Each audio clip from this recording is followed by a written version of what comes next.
Alhamdulillahi ina godiya da mai daraja gwamna His Excellency Honorable Dr. Bello Muhammad Matawallan Maradun da kasar Hausa bisa da irin ƙoƙarin da ya yi da irin jajircewa na ba da gudunmawa da taimakon talakawa waɗanda suka samu kansu cikin wanda hali.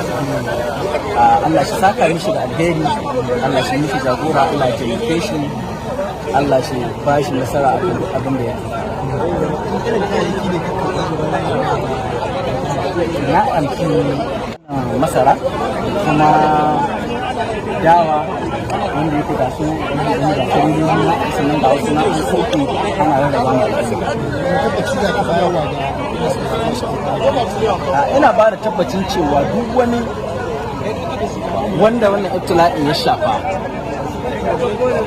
a kowane daga cikinsu abun buhu daga cikinsu sai ya gudana sai ya kai hannun shi domin ya amfani da shi. Ina ba ku tabbacin cewa duk wani talaka da kuka sani wanda a sarawan da gangumi cikinta da wajenta insha Allah zai amfana da wannan kaya. Za mu yi kokari mu tura su ƙauyuka ta ko'ina kowa ya amfana da shi. Ko zan fara da jajanta musu madadin ni kaina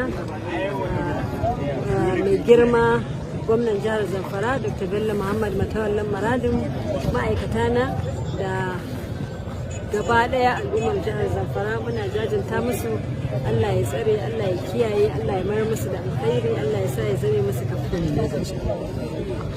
Abinda muka kawo na kayan abinci akwai gero, masara, dawa wanda an zo da trailer 5 za a raba ma al'umma, sannan kuma akwai su shinkafa, makaroni da indomi da siga da gishiri da shi ma za a raba mutane.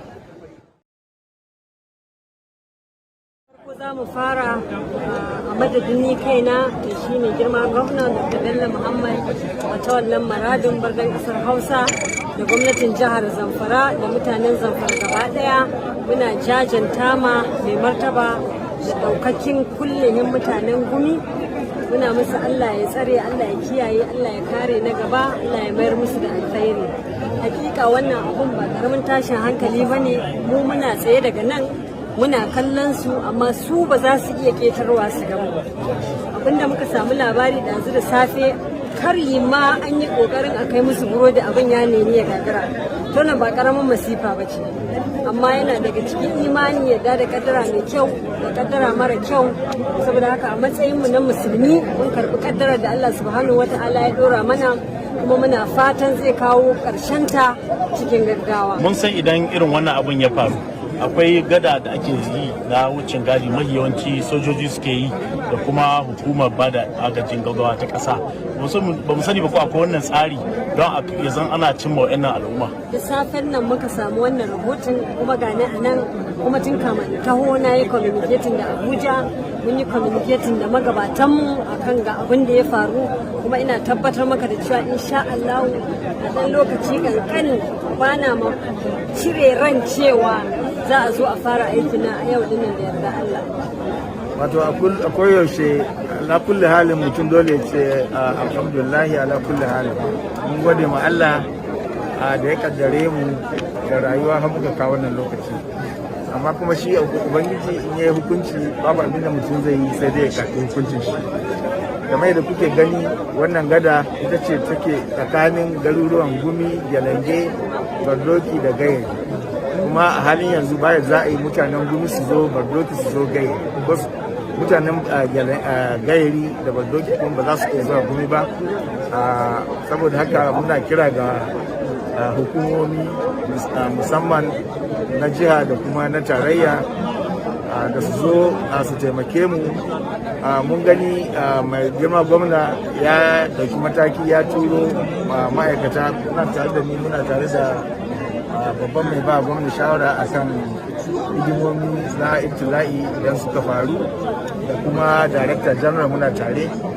An aiko su tun safe suna tare da mu za mu je mun banna mu duba gidajen da suka rushe a cikin garin Gumi, bayan wannan kuma mu je inda za su yi rabon kayan agaji da gwamnati ta turo a taimaki mutane da su.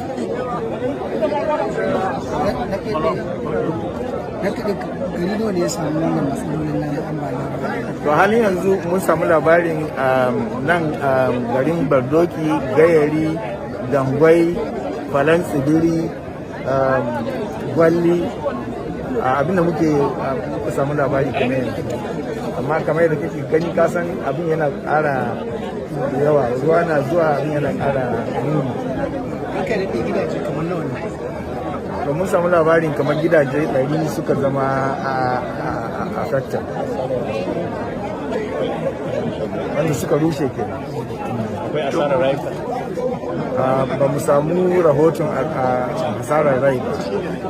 Ko da yake mun samu labarin gina ta faɗa ma wani bawan Allah, halin yanzu yana asibiti, ba mu san ko Allah ya nashi iko da shi.